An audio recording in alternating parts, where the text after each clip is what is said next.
shake my head like that. I had a friend from Africa one time that I guess he got some type of infection,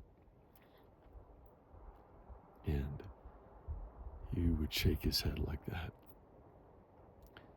I had dinner with him one night during Ramadan,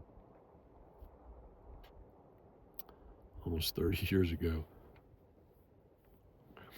Makes me wonder, though, if I got something there that is now raising its head with a weakened immune system that I have.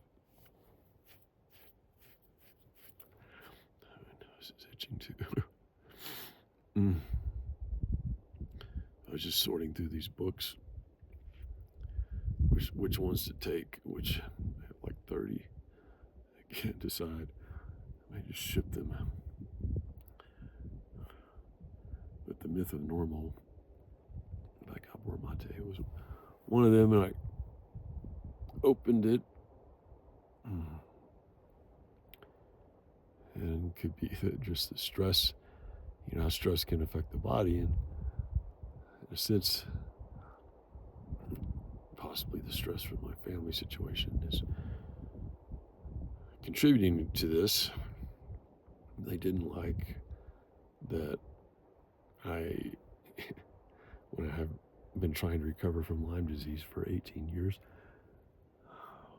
and it took 8 years to get diagnosed, and then treating the Borrelia, still with Bartonella and Babesia undiagnosed, and others.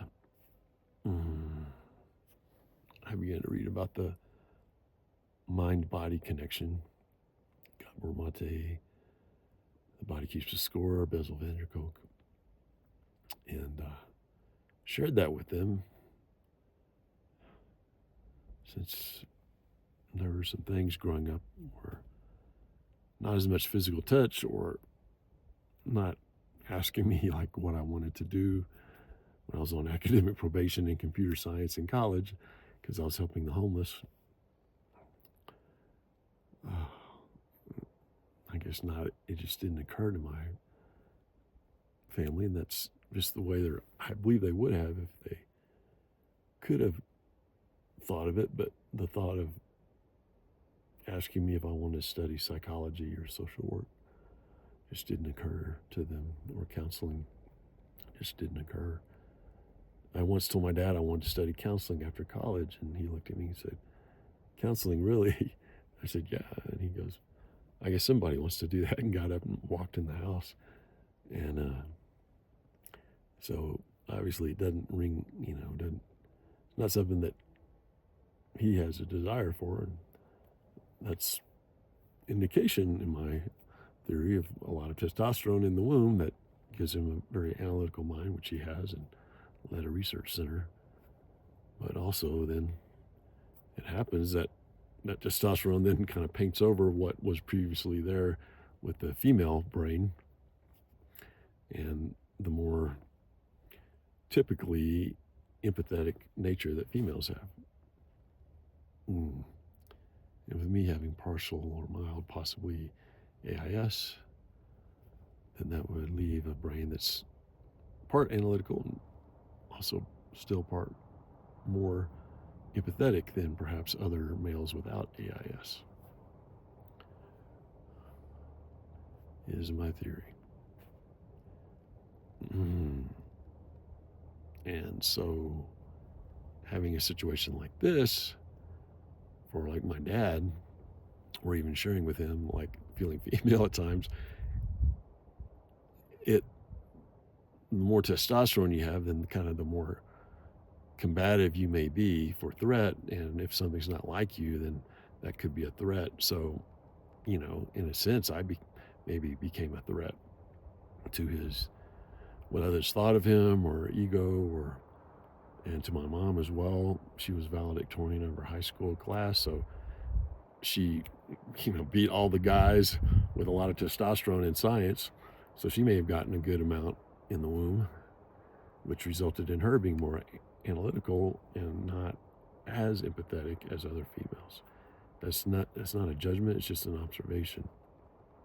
However, my family took it as a judgment when I mentioned that I might not get, there are some things maybe we could improve on in talking about how trauma could affect physical health. And they didn't like that. Neither did my sister and brother-in-law. And so they ended up, I believe, this is a motivation. They haven't admitted this or said this, but my belief is that this psychological evaluation for me was because they didn't want to take the responsibility that they had anything to do with my physical health, or they didn't want any type of moral judgment that they did something wrong. So Dell ended up giving me a diagnosis in the initial report that I never attended to finalize, because my history just doesn't show helping the homeless and all that. They gave me a diagnosis of narcissistic personality disorder and histrionic personality disorder, which is a total denial of my whole life, of what I've done. And for my brother-in-law and sister I found out my sister sent a letter to Dr. Pogue without my knowledge that I then asked her for, as she had forwarded an email to me, not realizing that the communication was in there of her sending that email to Dr. Pogue.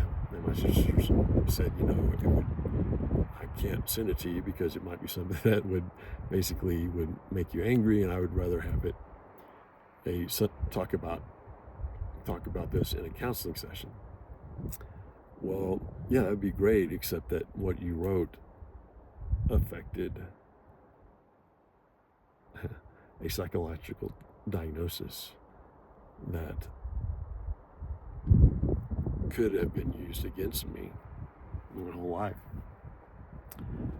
And the fact that on the psychological eval report, it said he's, he's a gregarious guy, genuinely friendly, but he also is the type that after you get to know him, he'll get angry with you. There's no indication of that whatsoever in what I've said. And that could only have come from the letter that my sister sent. And she just admitted that I would get angry reading it. So I've now requested, I've already requested, it's been over 80 days now that I've not received my records. And so I sent an email this morning demanding by my HIPAA rights that I receive those records by the end of the day today, Central Time. And I will find out if they have sent them or not. And we'll go from there.